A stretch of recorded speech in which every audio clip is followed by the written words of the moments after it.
Bismillah ar-Rahman ar-Rahim, alhamdulillah, wassalatu wassalam, ala rasulillahi, amma ba'du. Recently here in the city of Birmingham, there was a local newspaper that printed an article that mentioned a number of unsavory accusations and allegations that have been lodged against myself. These allegations and accusations were taken off of a website that has been in existence since 2008 or thereabout.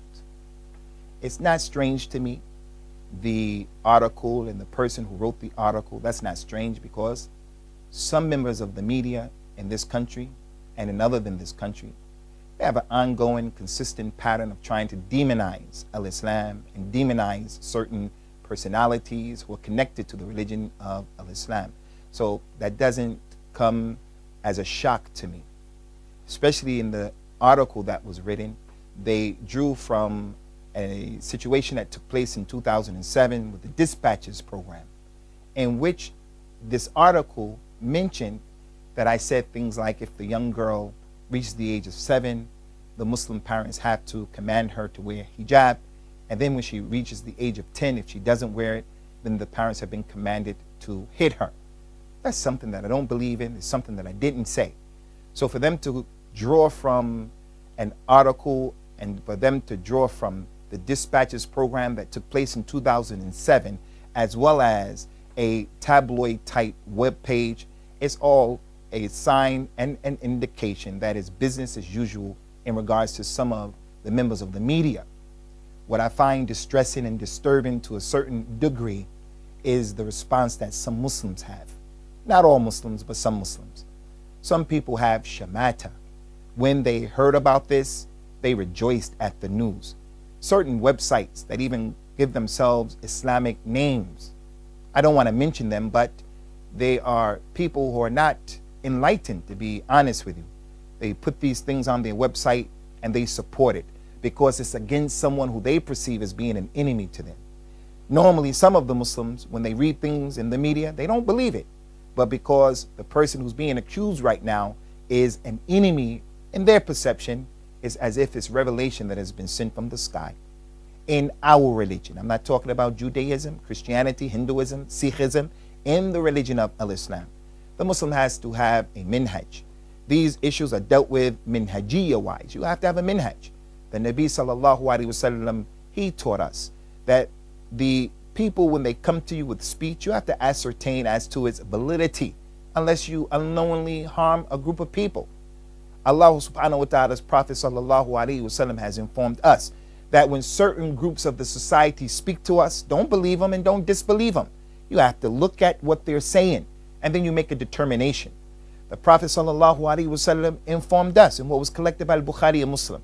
He said that if people were to be given in accordance to their mere claims, then the people would claim the blood and the property of other people. But the burden of proof, the onus of proof, is upon the one who's making the claim.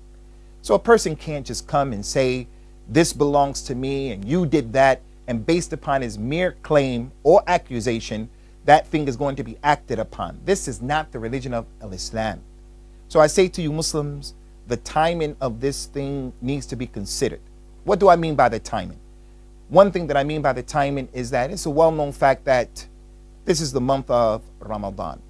And in the month of Ramadan, we are struggling, trying to get good deeds for ourselves.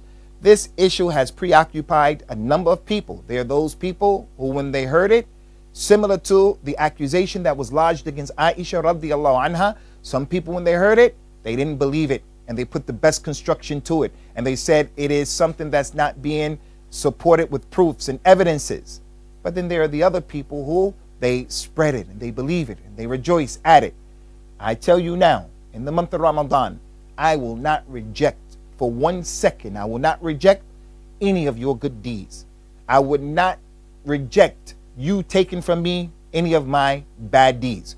Which brings me to that point, and that is, I do not see myself as a victim, to be honest with you. I'm like the rest of the sons and the daughters of Adam. I made mistakes and I make mistakes and I will continue to make mistakes. May Allah subhanahu wa ta'ala have mercy upon me and forgive me for all of that. But my question to you is, and I'm not ma'soom, The only people who are ma'soom, they are mistakeless, they're infallible, are the prophets and the messengers. Salawatullahi wa salamuhu alayhim ajma'een. My question to you is, when you make mistakes, how would you want people to deal with you? When someone makes an accusation about you, how would you want that accusation to be dealt with? So if that's how you feel about yourself, then do the same thing for other people. And the choice is yours. So I want it to be understood. I am not sitting here saying, woe is me and I'm the poor victim, the poor bunny rabbit. Not by any stretch of the imagination.